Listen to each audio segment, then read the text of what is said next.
What's up, guys? Welcome to the Create the Courage podcast. In this show, we dive into the art of chasing your dreams, leveling up your skills, and most importantly, taking charge of your life. I believe that nobody is coming to save you. It's up to you to create the courage to step up, take control, and shape your destiny.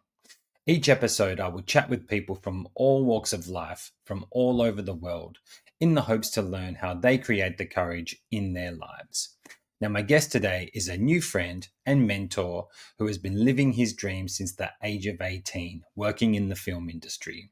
A man of many talents who wears a lot of different hats, and it's truly inspirational. So I thank him for taking the time and coming chatting with me today and sharing his story for all to hear. So without further ado, and making sure I pronounce his name correctly this time as I mispronounced it when we first started talking, embarrassingly so, my convo with Mr. Rodrigo Torres Badoino. What's up, guys? Welcome back to the Create the Courage podcast for episode 2, and I'm here with good friend Rodrigo Torres Badoino. I got there. Badoino, that's the one. Badoino. Rodrigo, mate, I knew I'd stuff it up, but we do it real and raw here, so you get to see it in the flesh. Good to have you on, mate. Thank you for taking the time to come and chat to me about what you do in life. And if you wouldn't mind, maybe give everybody here a rundown on what you actually do, sir. Totally. John, look, thanks for having me. I am a filmmaker. I work as a writer, producer, director, and editor. I've been doing that for the last kind of 5 years, 6 years now. I worked in Sydney for the last 8.5 years, trying to build up this kind of career path. And now I'm back in Perth and settling here and trying to help grow the industry here. Yes. Oh, mate, I couldn't believe it when I put a post out on Facebook to let everybody know we met through Facebook, essentially. I recently decided to chase a dream. I put a post out not knowing if anybody would actually get back to me. And you got back to me actually pretty quickly, which was a nice surprise. And we kind of went from there. So Rodrigo is teaching me how to use my camera. I've since purchased a camera, and you've taught me so much in just the few sessions we've done already, mate. So I'm forever thankful for that. And I'm loving how to use You're a great camera student. now. You're a great student. Am I? That's good to know. Yeah, man, you take it and you run with it. It's great. Oh, thank you so much. No, I love it. I know I've still got a lot to learn, but with your guidance, I know I'll get there pretty quickly. So I like to think of you as a mentor when it comes to that, mate. So I really do appreciate it, and I have lots of questions to ask you about filming. So I guess with the Create the Courage, I want to find out kind of what drives people in the fields that they're in, and from the conversations that we've had in the past, you know, you mentioned to me that you kind of knew fairly young, like. I guess to bring it back, when did you first realize that you loved film? Like, you know, do you remember that? Well, yeah, I mean, film was a very big part of my life from like the early days. You know, like some of my earliest memories, I remember going to the cinema when I lived in Peru and seeing movies in Spanish, and then same in America, and even here when I moved to Australia, film was like a nice nurturing place. I wouldn't say I had a rough upbringing, but I had an interesting upbringing, and you know, movies just kind of helped in that escapism. At a similar time when I was younger, I was playing sport and doing music. So I was always out and about doing something creative. But it wasn't until I was about like 16, 17 where I just thought, you know, sport was no longer an option. Music, which I thought was a potential option, just wasn't really landing for me. And I was like, I need to figure something out. Like I need to do something. And I just kind of went back and thought, I've always loved movies. What if maybe I could become an actor? And so I entered the movie spectrum thinking that I'd be an actor, auditioned for all the schools, didn't get into any of them. And then, you know, just kind of sitting there being like, oh, well, what am I going to do? I'm 18. I've just graduated school. Got this kind of little gap year, I guess, if I'm going to return to acting. And then my parents were like, why don't you just go to TAFE and you study film? It's like adjacent to acting. And then after you do a year, then you can go back to acting. And then 2 weeks into that, you know, TAFE course, I just knew I was like, I'm never returning to acting. This is, I want to be behind the camera. This is where it's at. And ever since then, I've just kind of pursued it. It's almost been like, thinking back, it's been over a decade now, and I'm just like, wow, where has time gone? And crazy that I stuck around that long as well. Mate, it's not an industry it's not an easy industry to be in, entertainment industry, especially in today's world with technology and Yeah. is every man and their dog trying to get into it. I just find it unbelievable that you figured that out at 18, like that you knew that that's like that you just wanted to be in the industry. Because hearing you speak, I thought like that too when I was younger. I grew up in Tasmania. Mm, Film was my outlet. I used to, one of my fondest memories with my father was when he was in town, we'd go to the movies and see whatever new movie was out. And I always look yeah. forward to being in the cinema with the popcorn. It's just something about it. Storytelling always really just, I don't know, brought me happiness, brought me joy, just watching stories or any types of stories. But as I grew older, I tried the acting thing. I did drama in college and I did A Midsummer's Night's Dream. I think I was Nice. Demetrius in the play. I still remember that. It's my That's one awesome. claim to fame. One of my claims to fame. But I never stuck with it. Like I never actually Mm, stuck with it. I just got distracted with life and never thought it was possible. And yeah. to speak to you and know that you just figured it out at 18 years old, that you're like, I'm going for it. Like it's unbelievable, Yeah. mate. That's Yeah. crazy. Yeah. I Were mean, there any other things on the horizon, or like were there anything that was swaying you off, or not really, no? not really. Once kind of film came in, and it's like I want to be a director. That was kind of it. I'm very lucky that I have a very supportive family who are like, well, if this is what you want to do, I remember when I told my parents I was like, I want to get into film. They were like, well, my dad, who was like, if you want to get into film, I'll give you an education. He started showing me films from like the 1920s, the Wow. 1930s, 1950s, and he's like, so then I was getting all these influence from like old school classic Hollywood, and then also seeing all the new Wow. stuff. Like one of the first films whenever I'm at film schools talking, and they're like, "Oh, what got you into film? What's the film that kind of changed everything for you?" You'd expect it to be something like really old school, like oh, Goodfellas, Taxi Driver, or Jaws or something. But for me, it was Yeah. Transformers. I Oh watched yeah. Transformers in the cinema with my dad in 2008, and I just remember thinking like anything is possible. Yeah. Anything is possible. You can do anything, even though 2001 already existed, and Hmm. Jurassic Park and all these other movies that have used incredible techniques for their time have already existed that meant that anything was possible. Transformers was the one that really was Yeah. like, wow, okay, I can do Wow. anything. That's a classic film, mate. That's a classic film too. I It's think amazing, probably still the best. Still the best in the franchise, as far as I'm concerned. easily. I grew up playing with Transformers, so that one has a special place in the heart. That one. Yes, I do. I've still got an Optimus Prime somewhere in here, as Mad. as you may have seen. Michael Bay, There'll though. be Optimus Speaking Primes of, for real soon. oh, there will be. There will be. Imagine what AI could, people doing stuff with that is going to do Crazy. with Transformers and things like that. Insane. It's gonna be Okay, so nuts. at 18, you knew you were going to do it. Hmm. Were you in Yes, Perth then? Were I you in was. Perth? Yes, yep. So studying at Central TAFE, and then Yeah. I did a year at Central TAFE, and then I kind of worked for a year, not in the industry, just like I was working at a music store in Victoria Park, Oh, but I wow. was just saving up money to buy gear because I knew that I wanted to shoot. I was like, I'm gonna shoot and I'm gonna make music Yep. videos. So by the end of that year, I'd saved enough to like buy myself a camera, some lights, some lenses, Wow. and then I started making music videos. The first music video I ever made was for my own personal band, which we were called At the Space Jam. Oh, Um, nice. and but that making that video, because the punk scene in Perth is quite tight. Hmm. I made that video, and then people in the community were like, "Oh, that's so cool! Can you make my video?" Mm. And then it just kind of snowballed from there. I managed to make about 12 videos in that Wow. following year. And this is all just like solo. So like I'm shooting it, I'm producing it, Yeah. directing it. I'm collaborating with the band, but they're not filmmakers. So then I'm also editing it and then sending it to Mm. them, and kind of growing in that way. And then I felt like I was hitting a bit of I was just unsure about the industry here. I was like, where do I grow? And straight away, as Mm. any classic person is like, I'm going to go to LA. I'm going to go to Los Angeles. And my parents were like, no, you're not. They're Yeah. like, what are you going to do in LA? You don't know anyone.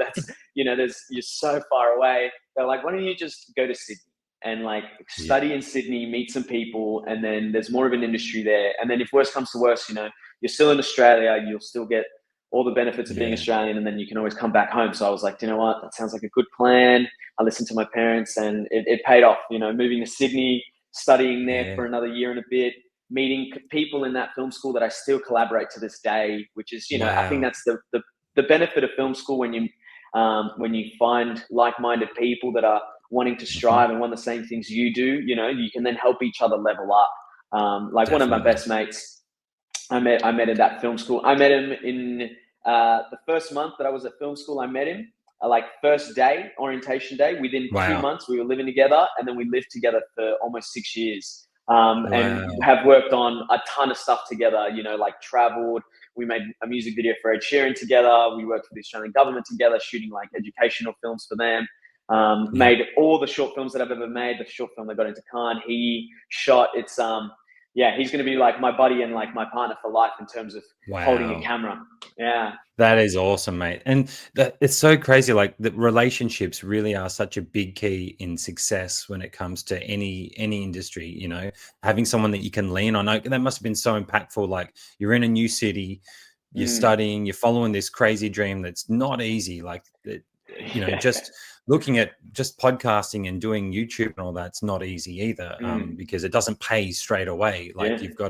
you've still got to work and make money whilst you do these other things. So having that friend that still to this day, what a find, mate. Do you think that that's a big part that helped you get through a lot of the ups and downs over there? 100%, 100%. Like sometimes I think about what it would have been like to do this all alone, and it's like so Mm, daunting. But when you have multiple partners in crime who are all in mm, the same group, so whenever you're feeling down, they pick you up, and then vice versa. yeah, That kind of stuff is invaluable in this industry. And when you find the good eggs, it's nice to keep it, because it's not just about the work; it's also mm, about the friendship. that's right. Beyond the That's right. work. Which has been really lovely. That's something I find really admirable about the creative industry or film industry. I feel like if you can swing it, whilst I feel like it's very difficult to get into, if you can find a good group of people, you can actually work Mm, together. And in life, if you can get paid and work together with friends and have a good time, like very rarely do people in life get to work with people that they're great friends with in industries. They might become yeah. friends with people in industries, but to actually work with friends and create something and have the joy of creating something to show to people and put out there into the world. That's one of the things that I'm intrigued, and want to get into Mm. when it comes to creating film and stuff. Just being able to work with cool people, have fun. It doesn't feel like work when you're making stuff that you love, right? Yeah. Like I can imagine. Totally. I guess you've probably had times where it has felt like work, but I'm Yeah. sure when you're working with your friends, it makes it a bit easier. Wow. So you Yeah. mentioned you did the Ed Sheeran video. Which one did you do again? Because Yes. I have watched it. So That's awesome. we worked on the song called "Amazing," which is off his Yeah. latest new album. Yeah, and so the music video was brought to us by Christopher Elder, who's Yeah. a Sydney producer, director, done a ton of music videos. Amazing guy as well. Wow. He won a competition to make this music video here in Australia. So Ed Sheeran was Wow. doing his whole album, and he was doing a song in different countries around the world. And Chris got the chance to do it here in Australia, and he got Callum Riddell, who's the DP that I was talking about. He got him on straight away because Cal's just like amazing, And as soon as that opportunity comes, he just gives 100% of himself to the Wow. projects. And then Cal spoke to Chris and got me on board, and then doing some meetings, and then before you know it, we were on set just cranking. It was 5 days, I think, 5.5 days. Oh wow. And it was and I was editing the video live on set as well, just because we had a quick turnaround time. And because Yeah. of the timings of the video as well, there was, some of the shots, some of the sequences, they were just really quick, but they had to fit in this 20-second Mm. increment, 20-second time frame. So it was like, all right, well, we've got 10 shots, they've got to fit in these 20 seconds, and we've got the actors have to deliver certain actions, they've got to be seen. So as they were shooting live, I'd be able to put it into the timeline and then be able to give feedback straight away and be like, you know what, Wow. that action needs to be just like a second longer. He's got to react a second quicker, just so that we can capture Mm. everything in the video. And yeah, Wow. we were able to turn it around really, really quickly, and it's one of the milestones of my career so far, just being able to work for an artist so high, and then also the Yeah. experience, going back of working with friends. Both Chris and Cal are just really good friends, and that whole crew. While we were making the video, it feels like a little family. Sometimes, sets can be real tough, where it's a bit disconnected, and then sometimes it just kind of clicks, and everyone's a family. And Mm. it comes to that last day, and you're about to wrap, and it's like, oh man, the next three projects I have are not going to be with these Mhm. people. I don't know when I'm going to see them Yeah. again, and it's like Yeah. it's like bittersweet farewell.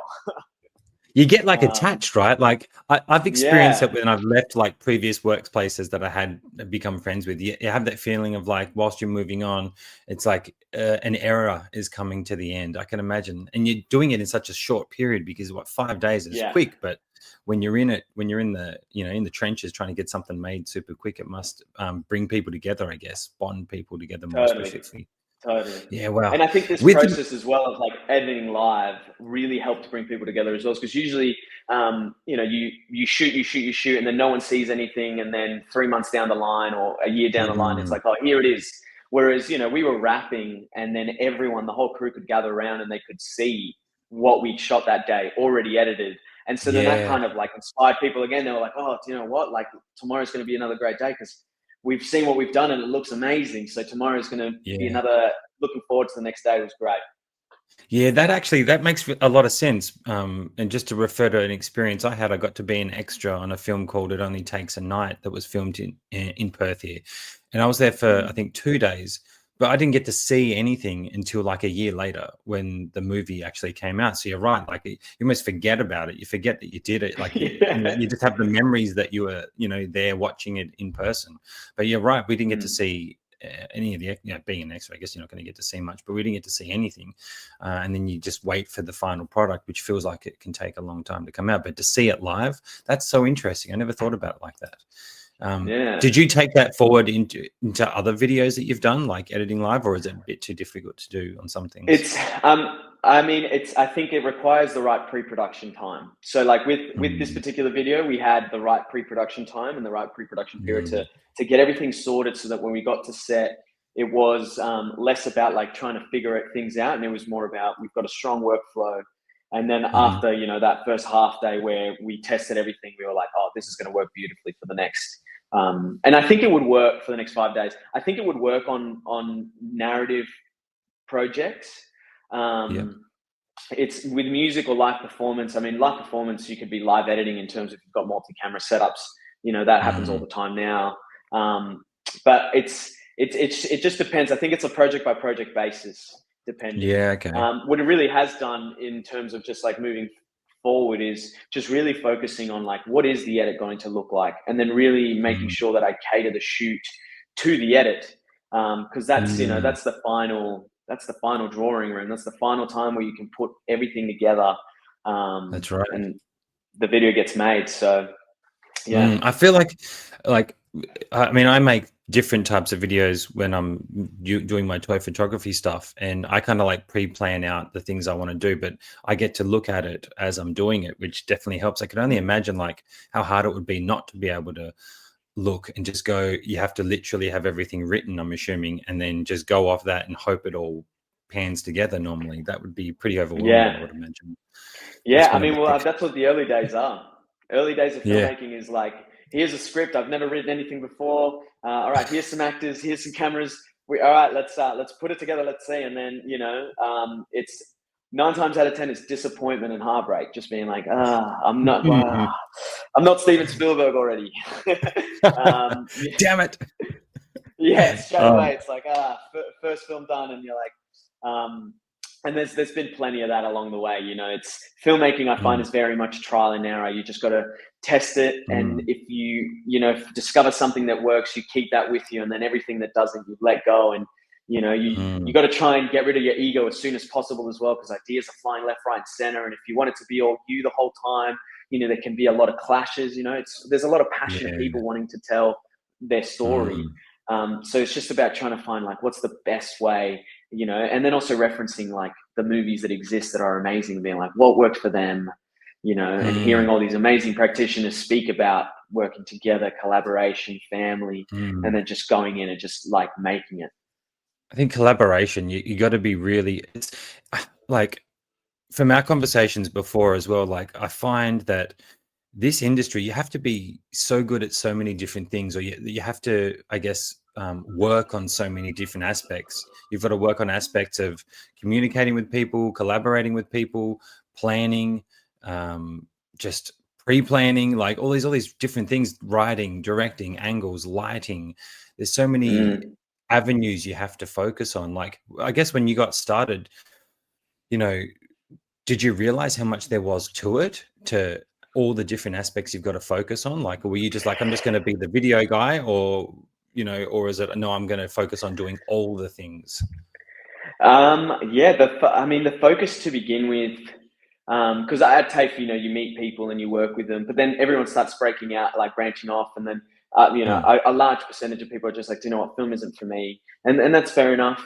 yeah. And to begin with, I was like, I'm just going to be the cameraman and like the Yep. director, because that's what I thought the role was. And then out Hmm. of necessity, I then started editing as well. And then I kind of Yeah. saw an Okay. opportunity in editing in terms of being like, that was one of my first paid jobs, was an editing job. And I Oh, was like, wow. oh, Okay. I was like, I can be making some money while I'm editing. Um, Mm, and then while still focusing on all the other stuff. Never in my life did I think I'd be a writer.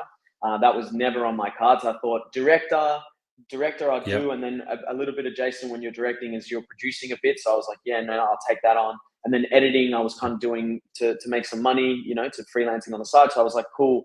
And then writing, I was like, I'll find a writer one day, and that'll be amazing. And then throughout Mm, time, I was just working with different people, and I was just like, the material just wasn't gelling, and I was like, you know what, maybe I'm just going to give this writing thing a crack. yeah. And then, I got hooked on writing as well.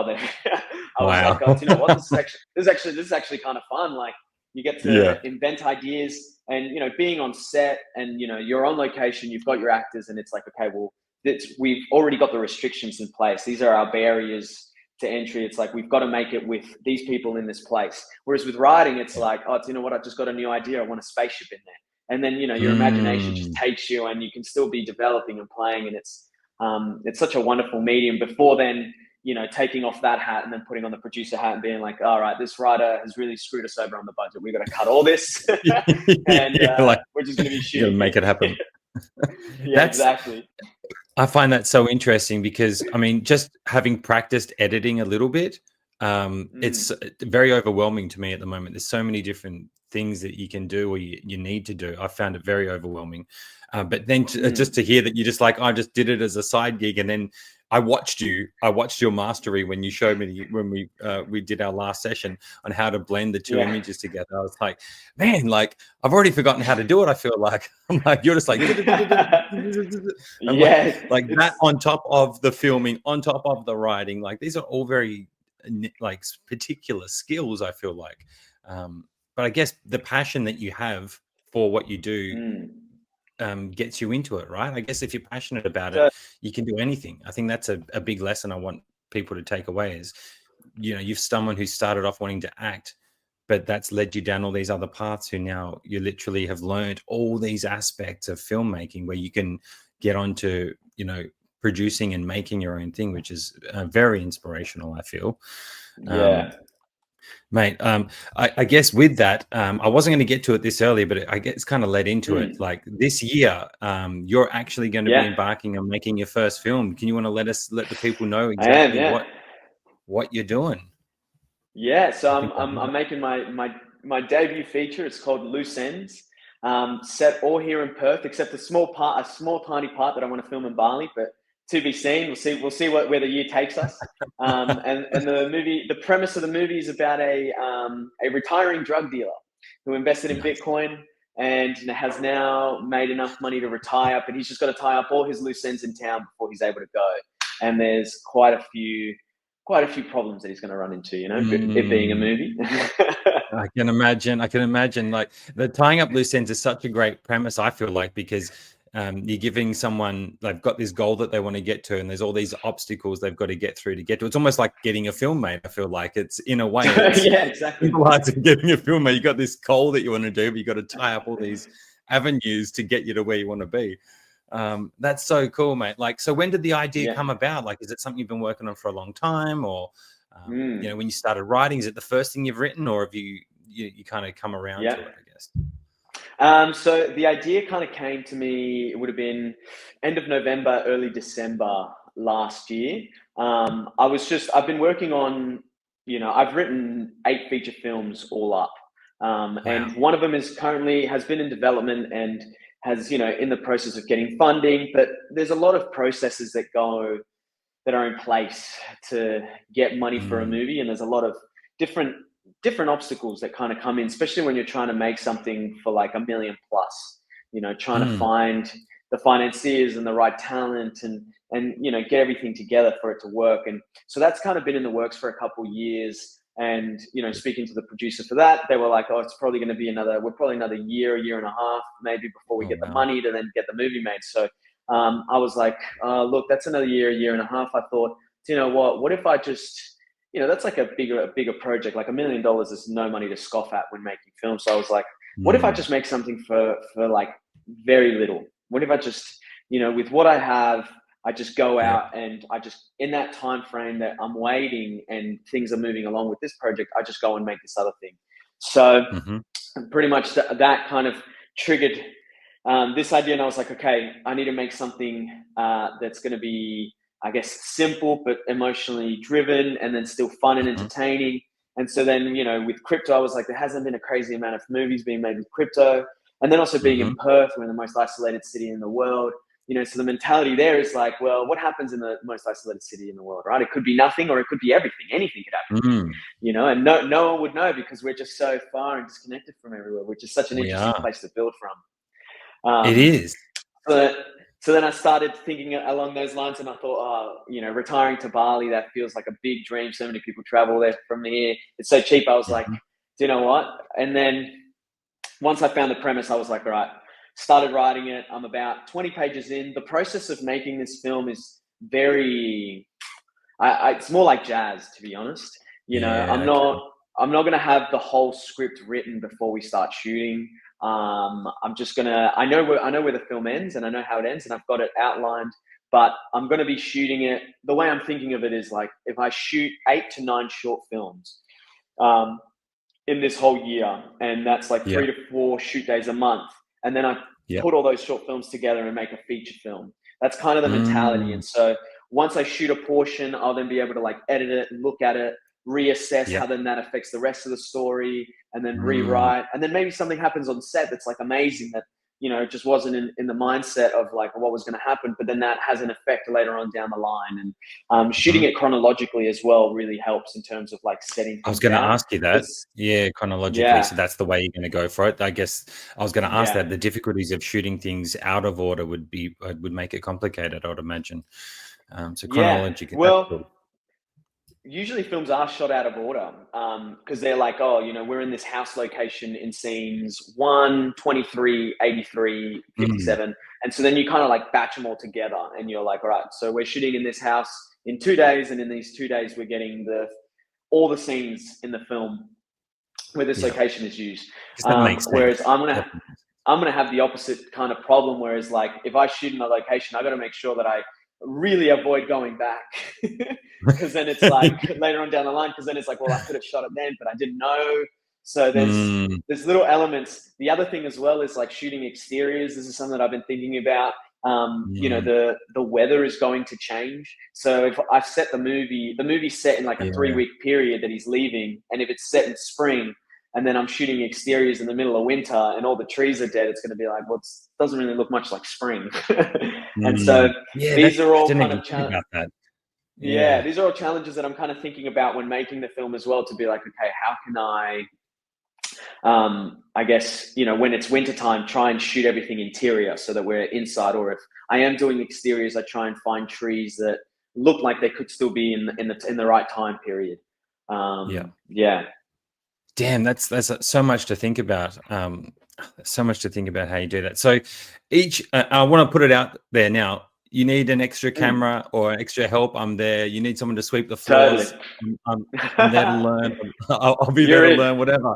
If you need me to hold a camera or whatever, or I don't know, do someone's hair, I'll do it. Just put it out there. Or to produce, I will find money somewhere, whatever we need to do. Amazing. Oh, mate. It's such a cool thing, like the fact that and I think this is the epitome of what I want my podcast to be about, right? Like it takes a lot of courage to do what you're doing, to get out there and put yourself out there and do this massive task, which could take over the course of a year without knowing how it's going to go, that you're not getting paid for. Like, you know what I mean? that's you're putting so much effort into something that you're hoping pays off down the end. And I think that only truly comes from someone who's passionate and loves what they do. Yeah. And that's inspiring to me to see that, because, you know, you're where one day I would like to be. So I Mm. look to you and be like, wow, like you've got so much courage when it comes to that, to just, you know, just have the balls to write something and then plan it out and take on all these extra challenges and think about all these extra things on top of working, doing other jobs and, you know, trying to live a life and all that type of stuff. It's very inspiring, mate. Where do you find the time? Like, Thanks, how do man. you block out your days to figure this Oh stuff out? man, that's a great question. I've kind of 2025 for me. I'm kind of taking like a entrepreneurial, like running a business approach where I'm just like from the moment I wake up to the moment I go to bed, you know, every Yeah. day I'm on the clock. I'm just working and I'm Wow. blocking out time. I've gotten a lot better at blocking out times and like figuring out processes. So Yeah. knowing that a certain job will take a certain amount of time and getting it done in that time has been amazing. There's nothing worse than back Mm. in the day being like, oh, this will take me a couple hours. And then, you know, 3 days later, you're like, Yeah, um, that's scary. so um, that's been good. I just I kind of take things, I just prioritize things at the end of every day. And then I just set Yeah. myself a goal the following day. So everything is kind of being done like Yeah. a day at a time. And then with bookings in advance, you know, if I've got like Yeah. shoots, or particular things. And then it's just all about what my priority is and knowing that I can Yeah. only really get 3 to 4 tasks done in a day that are really going to be Yeah. meaningful. So then just trying to get those done and then just focusing on that and then being like, right, and then what's the next day? And then focusing on those. And then, you know, Yeah. and also trying to not let things stack up. My communication, for example, I'm trying to be, as soon as I get a message, if I can respond instantly and, you know, Mhm. push the information out there, I'll try and do that as quick as possible, Yeah. without letting things linger. Because sometimes I found in the Mhm. past, you know, too many things stacked up, and then the challenge becomes just getting started because you know you've got 80 emails to respond to So much to and things do. like that. Yeah, that's so Yeah. true, mate. I listened to, I'm a big fan of Matthew McConaughey, and I listened to his Green Lights book, Mm. and he talks a lot in that about leaving crumbs. Don't leave crumbs, and crumbs are things that you put off, like text messages or emails. If you just let them pile up, finds a lot of people will Yeah. let those things pile up, and then they get so overwhelmed that they just don't end up doing anything, and they get lost in the world of trying to distract themselves from actually getting to the tasks because they feel like they have too much to do. So I think you hit the nail on the head there. Knowing that you can do 3 or 4 good tasks and get that done a day is being realistic with yourself. I really like that. That's something that I try to do, Mm. that I need to get better at, is setting Yeah. realistic tasks and then making sure you do them. Is it something that you will make yourself, like, you know, do you write it down, like physically write it down, or like do it on your phone and then you'd be like, at the end of the day, I've done this, I've done this, I've done this, I can move Yeah. on? Or like, how do you? Look, I wish I'd say I could write it down. I don't. It's all memory, and I know that's going to come and bite me at some point. So I am trying to find a way. You know, the year's still young, but yeah, at the Still moment, fresh. for the last 6 months, I've just kind of been doing it all just through like, all right, today I'm doing this, tomorrow I've got to do that. Just Yeah. because you know sometimes things change, and then something bumps the priority. You know, like Hmm. the thing that always takes top priority for me are like the jobs that are paying and like the clients Yeah. that I'm looking after.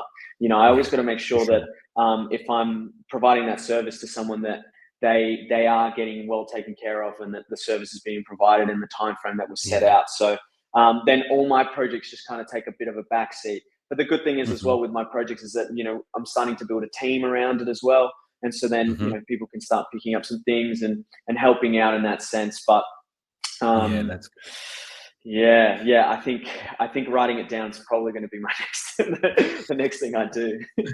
Yeah, I think, look, I think it could definitely help you. I think, I mean, I'm guilty as well. I don't write everything down, but I've started, like, Mm. I got a little note on my phone. So I'll be like, it's like today's to-do list, like boom, boom, boom.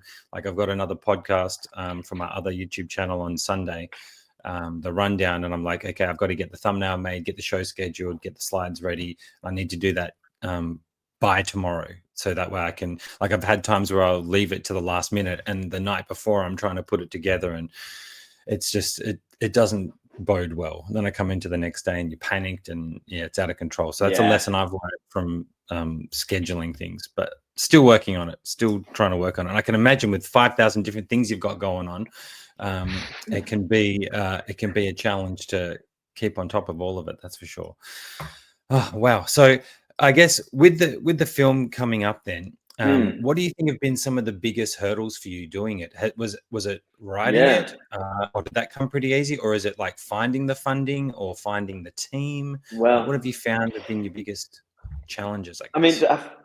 the biggest, I feel like all of it, to be honest, one of the biggest challenges I found, especially with this new film, because this is being done independently, where, I'm undertaking a lot of the jobs and then bringing in volunteers and helpers, and the Mhm. Perth community, filmmaking community has been amazing getting around the project. People like yourself volunteering your time and saying that you do anything. I've got another 40 Yeah. people that are in a similar boat. They're Wow. like, we want to come in and we want to help out. And like, that's amazing. And I really That's hope to awesome. share the set with all of them. But in the past, I think one of the biggest hurdles as well has just been like myself, like me setting the obstacles of being like, I'm not Mm. good enough yet. I'm not a good enough writer. I'm not a Mm. good enough director. I'm not a good enough editor. And you get precious about your art, and you're like, but like this is my Mm. first movie. What are people going to think about it? And I want Mm. it to be perfect. And you're putting all those restrictions. And I did that for I wanted to make a feature film when I was 23, and that's almost Mm. 7 years ago now. And I just kept going, oh no, I'll write another one, I'll write another feature, and I'll maybe that'll Yeah. be the one. And I'll learn from that experience, and then I'll write something that's really good, and then that'll get made. Mm. And I guess in that time frame, that I just kept stopping myself from making a movie. I would go and like say yes to all work available, which then kind of, in hindsight now, I'm also thinking about it like I'm glad that I held off, because now I've accumulated all these experiences working on, documentary, movie, Yeah. social media, corporate, commercial, music video, like, and put all that together and had so many great experiences with so many great people, and some poor ones, where you learn things as well, Mm. and been like, all right, cool. Now, how can I use all that to now make something? And that's really Yeah. kind of like where I kind of hit a point where I'm like, the biggest obstacle now stopping me from making a movie is me. And so I just got to get out of my own Mm. way, just, put my head down, get to work, and then see what Yeah. comes out. And then, if it's amazing, great. If it's not, either way, lesson learned. How can I be better for the next one? At least I've got something Mm. now that I can say that I've made a feature, because it is a bit of a club once you're in there. It's like, wow, you made a Yeah, feature definitely. film. So it's like, I Definitely. want to get into that club. I want to join that club, make a movie, and then, that can then start the rest of my career. And also, some of the advice that I have for people who are first starting out, usually it's like, if you want to be a writer, you should write. If you want to be a director, you got Mm. to direct. That is how you learn. Like, being around it is amazing, but it's kind of like the person that reads all the self-help books constantly, but they're reading self-help books for 10 years, and in that time they haven't really helped themselves. It's a Mhm. similar thing with filmmaking. It's like, if you want to be that thing, whether it's with an iPhone, or whether it's like on stage, or whether it's just pen and paper, or with a really shitty computer, if you want to be an editor, you just got to Yeah. do the thing, and just keep getting reps in, like going to the gym, Yeah. just keep getting reps Hit and in. run. Those muscles will build, They and will. They will. the opportunities will come. So I yeah, think that's such great getting out of advice, my own mate. way. Yeah. I think that's mate, that is such great advice. Like, you're preaching. I really feel like you're preaching there, because that's so, like, everything you're saying is resonating with me. Like, when you mentioned the reading the self-help books, like, people will read self-help books all their life and they're continually studying, but they never actually Mm, implement anything to do what they want to do. And I can say I've been guilty of that on some things in my life. mm. That's for sure. And it's only just recently, like the last couple of years, that I started the YouTube channel for the toy photography. I'm like, you know what? I'm just going to go It's for been it amazing. and learn as I go. And I've loved it. It's taught me so much. It's led me. I feel like when you finally take the courage to pursue something that you love, it opens so many Mm, doors. Like, if I hadn't have started that, I wouldn't be here with you now, is how I look back on it. I feel like it, in a way, wow. it happens for a reason. Like, if I didn't start playing with the phone, I wouldn't have gone, um, I wouldn't have got to now having a camera and being, actually going out there and shooting things and practicing with it, because for so long in my life, I never thought that I could actually do it. I'm 41 now, about to be 42, 42 next month. And I'm just so in admiration, just, to learn from you, someone who figured it out at such a young age and has actually put the work in and gone through the trials and tribulations of doing it. In an industry where it's hard to get paid, I would imagine. It's hard to be getting paid regularly in this type of Yeah, industry. it does start off a bit like, it took me a good couple years to build up enough of a client list where I was like, oh, okay, I can do this, Yeah. solo. Especially when you have Mm. alternate ambitions. I mean, you could, for example, like go and work for a production company, but then you're working, 40, 50-hour weeks with them. And then where do you find the time to then do your thing if you have the Yeah. aspirations to make a movie? Because, it's tiring. And even in the Mm. early days when I first moved from Perth to Sydney, I put it in my brain. I was like, I'm going to be poor. I'm going to struggle. You're going to work hospitality. You just got to Yeah. get through it to then come out to the other side, and when Yeah. you're feeling like you're struggling and like you're feeling, obviously I've got my family to fall back on, but it's like, just push ahead. Just know that like, this is all part of the plan. This is all part of the bigger thing. And I think having that mindset and like prepping myself when I wasn't in that situation. And then when those Mm. situations came and it was like, man, you just got to overcome it, and it was good that I had a good network of friends around Sydney as well that got around me and was like, all right, let's go. That then Yeah. now that I'm on the other side, I'm just like, oh, that was worth it. But now I've got new mentality where I'm like, there's going to be new things because I'm entering an Mm. unknown field of feature film and the business side of that. And it's like, there's going to be things that you're not going to know. You're going to Mm. struggle, and there might be people that might want to take advantage, or there's certain things that you just got to be looking out for. Just like be ready for anything, and be malleable. Just be ready to like kind of flow like water, Yeah. and go where the current is strongest. Yes, that's that Bruce Lee quote. That's Bruce Lee, right? Okay, be water, adapt to anything. Like I feel like Yeah. you really need to be someone who can adapt to anything, especially in the industry that you're trying to do, with all the different things you've got to line up. Like you're just thinking about weather and trees, which the Yeah. average person wouldn't even think about you know what I mean? When they're watching a movie, they're not Yeah. thinking about was the weather right, or the light of the day, or all those extra things. These are all things that I'm learning about now, and I'm like, holy moly! Like I went and did a Yeah. little practice shoot in the gym yesterday with a friend, Kevin, and the first half of it I was using the sunglasses, the ND filter on the camera, and as Yeah. soon as I took it off, Yes. I'll take it off, and I'm like, oh my god, it looks so much better without it. The whole first half I filmed with it on, and it looks darker now, and I'm like, oh, like all those just things that you just don't think about, that I guess you kind of just got to do and learn. Like you said, you've just got to go through it. And this Yeah. business side, I can imagine, might be a little daunting too, like trying to get financing, trying to deal with distributors, and trying to deal Yeah. with people who are helping, who may want money and things like that. I can imagine that that's a whole nother side. It's almost like you need to, like when I think of a job, I think like you'd have a writer, you'd have a producer, you'd have for the videographer, you'd have the lighting person. But when you're doing it yourself, you're wearing all those hats. You really do need to Yeah. be like water and be able to just your knowledge of so many different aspects of filmmaking, I think, can only come to people like yourself who are all in on the following their passion and following their dream, I guess. Yeah. Man, like when you were getting started, one thing I did want to ask you before I forget, Hmm. when you did have tough times, like, because I'm sure you probably had a Yeah. few when you were over there, um, you know, you mentioned you had your friends to keep you going, but I feel like when you're alone, like what was the thing, I guess, when you were alone thinking about, can I do this?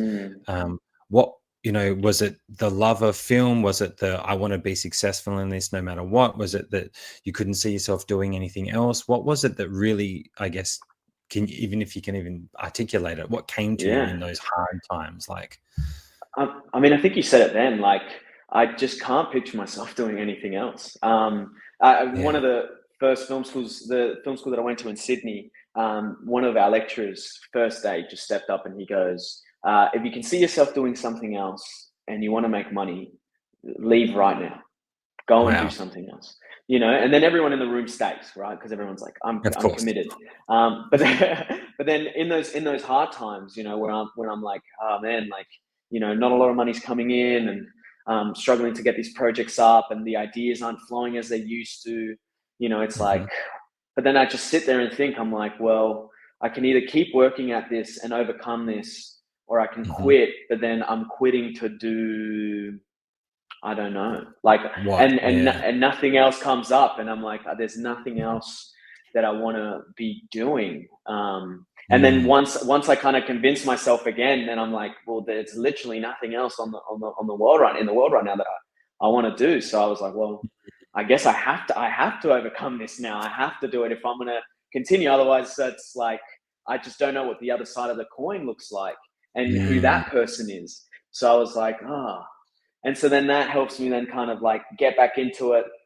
And then, with enough reps, you find that it's just like, all right, any creative problem can be overcome with just like Mm. positive vibes, and, Yep. just thinking about it and talking about it and writing it down, and then looking at it, giving yourself some time, giving yourself Yep.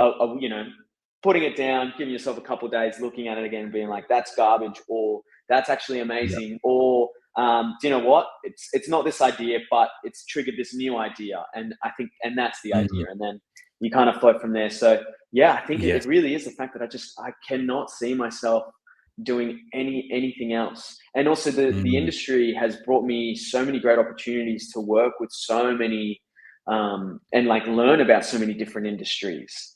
Mm. While being in my industry, that's one of the really beautiful things about film, is that, when you're working on a particular project about a particular theme or aspect, you're then all Yeah. in on that aspect to then be like, well, Yeah. how do I capture that to the best of its ability?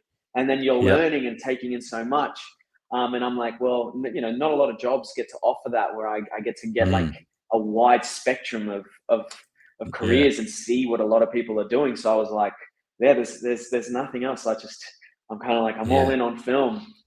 That's Yeah, what I think. Yeah, I agree completely with you on that. Like doing YouTube was kind of the same for me. Like getting into photography, then doing YouTube, I had to learn how to produce videos, make them, edit them. Like would edit all my toy stuff on the phone, but I still had to learn how to do it, and how to totally. add music and combine things, and how like I'm a big because I love film so much. Just as someone who likes to watch film, I've been rewatching the Sam Raimi Spider-Man films again because I'm a big Spider-Man geek. And Amazing. Spider-Man 2, Spider-Man 2 is one of the greatest just superhero films of all time. I still believe to this day, just the Yeah, storytelling and the love that he shows and how he just every camera angle, every shot, the Doc Ock when he first gets unreal. turns into Doc Ock and he's on the operating table and it has that horror element that Sam Raimi brought in from his Evil Dead days, and you see how he Yeah. blended all these different things together. Like when I watch film, it gives me I don't know what it is. It's something about watching film and storytelling that I love being in that zone for the period of the film, being in that world of Mm, the characters and what's going on. And not necessarily. Maybe it's an escape, or maybe it's I just love storytelling. I guess that makes me enjoy the film so much. But I guess for you, when it comes to like your love for it, are there things that mm, you watch that get you hyped up? So I know, like, when I watch something, I get hyped up to go make something. Like, I watched Spider-Man 2 and I'm working on a new yeah. video, and I'm like, oh, it's given me all these ideas now that I want to go down and now pose the Spider-Man figures like he did in that scene of the film. Or I want to recreate that scene myself. Like, when you watch a film yourself, I guess my question would be, do you Mm. still get lost in the storytelling of it, or do you find yourself sometimes thinking of all the technical aspects of how did they do that, or how was that done, or what's it like for you when you watch a film? I mean, it's a good movie will take me on a ride. I will just be Yeah. there, and I won't even think about it. And when I watch a really good movie that just takes me on those kind of journeys, I'll then rewatch Mm. it and then break it down and be like, okay, how Yeah. did they do Okay. that? How did they establish that? There was a period there where I would watch movies, and like a movie that was like an hour and a half, for example, would take me 4 hours to watch, because like I'd watch a scene, Mm. I'd pause it, I'd write notes about like what the scene was about, the camera, how it moved, how it, and then I'd like Mm. play it again and then watch it and then stop it. But that's like such a tedious, horrible way of watching a movie. No, the Mm. filmmakers didn't make the movie for someone to watch it like that, you know. Yeah. So Really bad, like films that are like bad, they're, I mean, they're the ones that, you can tell straight away, and it's like, okay, what did they do here? Why is it not working? Mhm. But I try and not watch movies critically. I try and just Mhm. watch it for the experience that the filmmaker was trying to give us.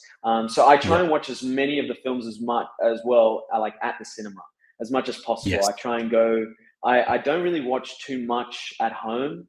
We've got a real nice TV at my house, but like it doesn't get a lot of use because it's either hooked up to my edits as I'm working, or it's just Nice. kind of sitting there. I Yep. try and see films at the cinema.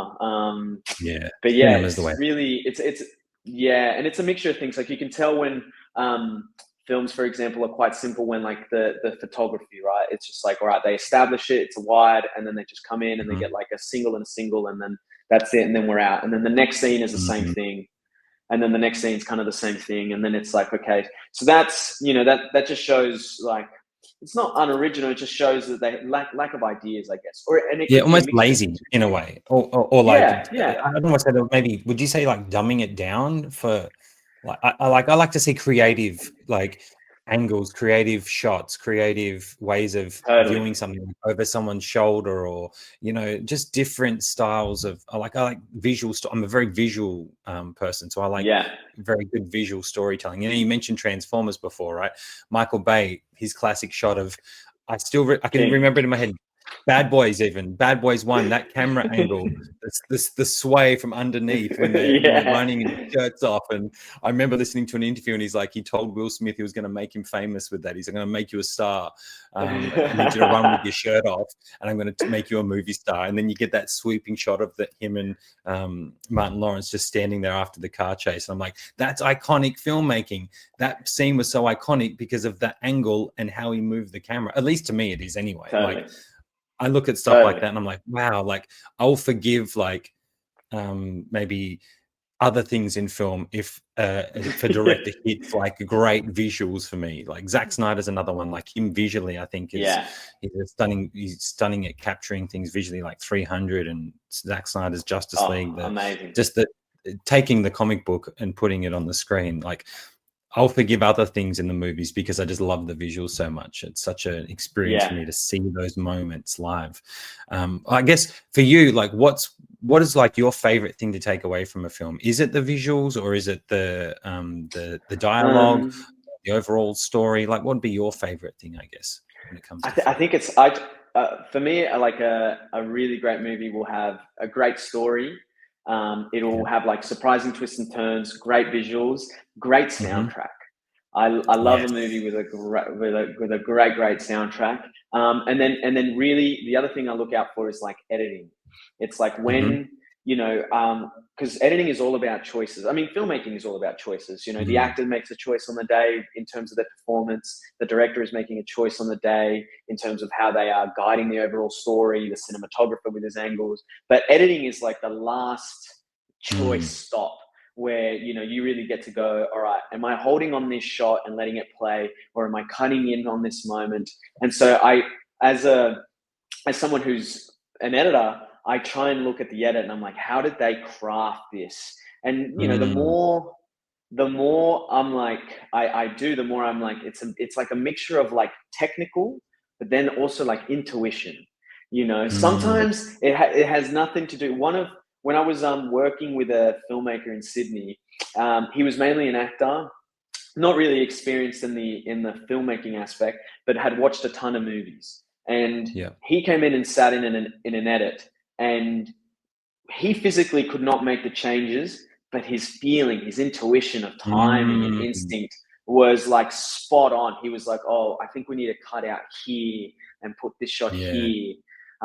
And as an editor, I try and avoid saying no, because it's so easy to just put it in, see it doesn't work, Command Z, it's gone, Yeah. right? But we've seen it, Yeah. we know it doesn't work. Yeah. And I put it in, and it's like it just cuts like butter, and it's like, wow. Like physically, if he sat on the computer and he had to Mm. do it, impossible. He wouldn't know how to I do feel like that's me. I feel like that's me right now. it. That's But it's like like, just but I don't know what I'm doing. yeah. But editing, yeah. So those are kind of the five things. Yeah, story, Yeah. music, composition. I need to be, there needs to be a surprise in the story. Like one of the great cinema experiences that I had in my life was watching Parasite. You know, I went to the Sydney Film Festival premiere of it, and I had no idea. All I knew that was that the film had won the Palme d'Or at Cannes, but I knew nothing else. Hadn't seen a trailer, hadn't seen anything. I sat down, started watching this movie, and then when the big twist happens in the film, like my jaw dropped. I remember finishing that movie and being mad that I didn't make it. I was like, I'm so upset that this movie exists and I had zero involvement in it. I was like, it's so amazing. I was like, oh my God. I And feel I've like seen that that all movie the 6 time. times since. Yeah. Yeah, And montage, no. actually. Montage is another big thing that I've been looking at in film is a lot in terms of, you know, because it alters pacing. You know, if you were to make a movie in real time and it's like, all right, the movie's set in 90 minutes and we're seeing those 90 minutes happen as they happen, you know, it's, unless crazy, interesting things are happening and the camera's moving. There's a movie called Boiling Point that does that actually does amazing. But most movies take place anywhere between, you know, years. Could be like 2 weeks, could be, you know, and it's like time keeps jumping and moving, and then that affects pacing, and then how montage works in that. Yeah, and then producing a montage as well can be quite difficult because, you know, you got to talk to your producer and be like, no, I need 100 extras for this 3-second shot of them talking in I a can theater room, imagine. and they're like, do we really need that? And it's like, no, but it's for the montage. And they're like, just cut it from the montage. It's 3 seconds. Put something else in there, you know? So it's, Mate, yeah. that's so interesting. Like it made me think of two incidences then with montages. Like that, one of my favorite movies of all time, a film called London, the one I told you about what we spoke last time. That whole film is set in a bathroom, but there's so many flashbacks and montages to like other time periods, like in the past, that they made a whole movie whilst having one main location in a bathroom, but with you don't feel like you're trapped in that bathroom because there's so many. When they're telling each other stories, they cut to other times and instances, and I just feel like the way they did that really just made the movie I just love it. I just loved it. I can't explain. I don't even know how to articulate it, but the way they did that, I it love was that. so masterful. And another one I think of is, now this is my superhero thing coming back into play, but Deadpool and Wolverine, right? They have a montage at the end. This is the epitome for me of editing, montage, and music. And something else I don't really know how to explain. Like at the end, they're doing the heroic thing, and Madonna's song comes on. This, you know, Like a Prayer comes on, and there's like a choir version, but they go to flashbacks of each of one of Deadpool and one of Wolverine, of a montage of their history throughout all the previous films they've done. And I think you can only earn that if you've had previous films, maybe. But the way they cut each image from the past to tell their story in like 15 seconds, they're telling the history of this character, what's going on in their mind, to this epic music playing in the background. The way the music makes the visuals, like it brings a tear to your eye. It brings like me and my wife, we're tearing up there because we're geeks like that. But like we're tearing up. The song is making these moments seem so much more impactful, and they blend it together. And I actually watched a video on the editing of it, and the guys who edited it were talking about they had a different song to the same images, and they played a bit of it, and it just was awful. And they're like, this is the difference, like the difference music can make. There's another podcast actually where a gentleman interviewed the two editors of it, and they're talking about the difference of how cutting pieces together and adding music can really change the feel of an entire moment. And anybody who's into Deadpool and Wolverine, the film, I suggest you go look for that on YouTube. I'll try and maybe put it in the comments below so people can find the video and go to it. But the editing part that you mentioned and the montage thing, that's like a combination of the music, the editing, and everything's put together in like 30 seconds. But it just really topped off the movie. Like it made the whole movie worth it just to get there to see that montage, I guess. The whole story built up to that moment. And that's what I love about film. And like when I watch that, that's what fires me up. And I guess it is all the aspects. You're right. It's not just one thing. It's everything together. You need the story to get there. You need the script, I guess, to get there. Then you need the actors to perform. Man, it's just, there's so much involved with filmmaking. It just blows my mind that you're doing all these things and you're going to do all these things to make it. I can't wait to see what it's going to look like, and to hopefully be a part of, like, helping somehow. You will. Totally. I mean, talking about doing things alone, it's as much as I can do by myself. There's a ton of stuff that needs a team. Yeah. You do need a good team, and building that team at the moment of trusted people that I know are going to help me just get it over that line, and then see Yeah. where we go from there. It's I definitely want to try and build a community where we're all creating and everyone's making, and Mm, it's not just like everyone works for me. It is a give and take mm, industry, and everyone has dreams in this industry to make and has a story to tell. mm. So it's about trying to also give back to them so that they can also tell their stories. And that's Yeah. I'm very fortunate that I can help out in many different ways in this industry, whether it be in the writing or in the producing Mm, or in on set in the team or in post production editing. I've having that ability has helped me to collaborate with a ton of cool people and help them tell their mm. stories and go off and do great things. So I'm hoping to Yeah. continue on that trajectory and keep Oh, growing mate. and put Perth on the map as a film city. Perth is coming. I'm telling you. I think now's the Yeah, time. Like, I know you. I still remember. I won't forget. You told me now's the time. That was your reason for coming back. Is the yeah, movie studios that are coming here? I it is. cannot wait for that. Like, I feel like Perth Same. is primed to blow up. Hey, I think it's definitely primed to blow Yeah. up. So before we finish up, I want to ask you. So, Mm. when do you start filming? So when have you got Yes. planned? When are you planning to get started on it? We're looking like the first block, and so there's going to be between 8 to 9 blocks. Each block is going to be Yep. between 2 to 4 days, depending. So the first Yep. block is looking like it's going to be end of Feb. So I just had a location recce on the one of the locations and had a look, took the camera and like sorted it out. I'm in the process of casting at the moment for that first block, Awesome. getting the actors that I need. So I'm getting auditions sent through, which has been amazing. Looking at all the talent that's here. Yeah. Um, and then essentially I'll know by end of this month. I'll have the Wow. dates confirmed and locked in, and then end of Feb Wow. first block, and then move from there. Then we'll move into March, April, and it's gonna That's be awesome. it's gonna be crazy.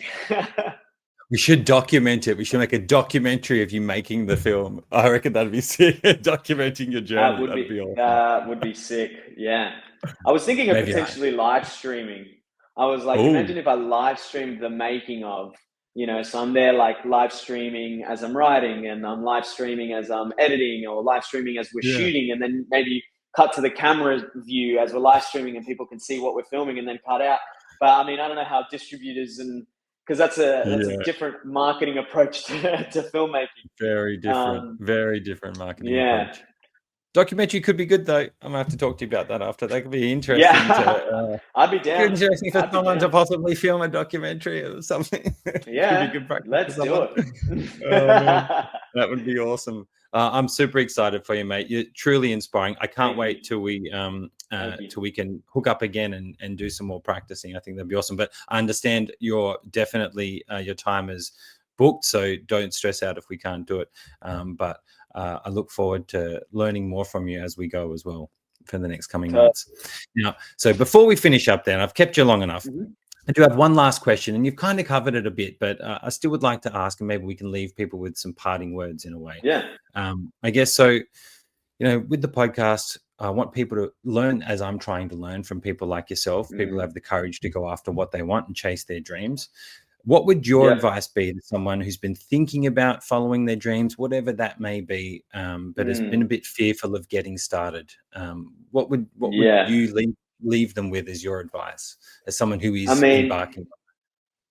yeah. I mean, a quote that I use. I've got two quotes that kind of help me a lot and like that really carry.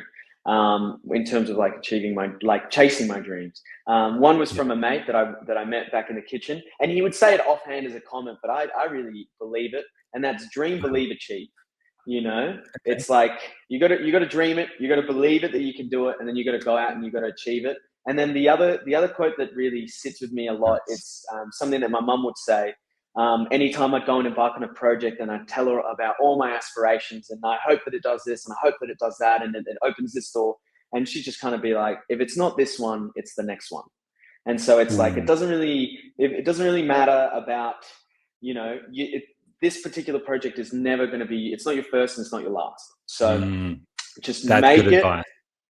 and then take it, and then whatever happens, but then you know that you've got another thing coming, and that's could potentially be the one, and that could potentially, and so then just continuing to strive and create. And like I said before, you know, if you want to, if it's in your bones and you want to be a writer, write. If you want to direct, get your mates, get a camera and just put it together, you know, and learn. You know, YouTube has so many great resources. There's so many people out there in the community as well who are looking for an opportunity. Maybe you don't want to edit it, but you can find someone who does want to do that, and then you team up and you partner up. I guess that would be another thing, is try and find like-minded people, because you know, together you can move mountains. So yeah. Great advice, mate. I think your mum's one is fantastic. Like, as long as you don't quit, I feel like I always feel like as long as I don't quit, I'll get somewhere. Like, if I don't quit, it's the journey of the process of doing the thing. I think those are very, very wise words you've given us there, mate. And I really appreciate it. Now, tell us, can anyone follow you on socials? You're on socials or anything like that? Yeah. So you can follow me on Instagram. I feel like Instagram is probably the best place. It's just Rodrigo, take out the Torres Badoino. That's my handle on Instagram. Awesome. And also, if anyone's interested in learning about the movie, you can email me as well. You know, if people want to work on the film, if you've listened and you want to get involved, you want to get around it, same thing, rodrigobadoino@gmail.com, and you know, I'll respond promptly. Perfect. And I'll put that in the description below as well. So anybody who's watching this, if you want the links, I'll put them in the links below for the video. So you can reach out to Rodrigo, because, mate, you are such a genuine, I feel like you're such a genuine person, mate, and just how open you've been to give me time, not only to do this podcast, but to teach me how to use my camera. You're really a good person, mate, and I wish you nothing but the best. You. And I know you're going to be successful, because it's in you. You've come this far. I see big things on the horizon for you, mate, and I'm so happy to know you, and to hopefully be along there on the journey to see your dream come to fruition, because that's inspiring to me. And amazing. You know, thanks, John. I appreciate that. No, mate, thank you for coming on, brother. Until next time, everybody, make sure to like, comment, subscribe, all those good things. This is the new YouTube channel, the Create the Courage podcast. So if you follow me on Iron Logan, hop on over and give us a subscribe on this one here, so you don't miss out on future podcasts. Again, Rodrigo, mate, thank you, and we'll end it there, brother. Thanks, guys. Cheers. Thanks.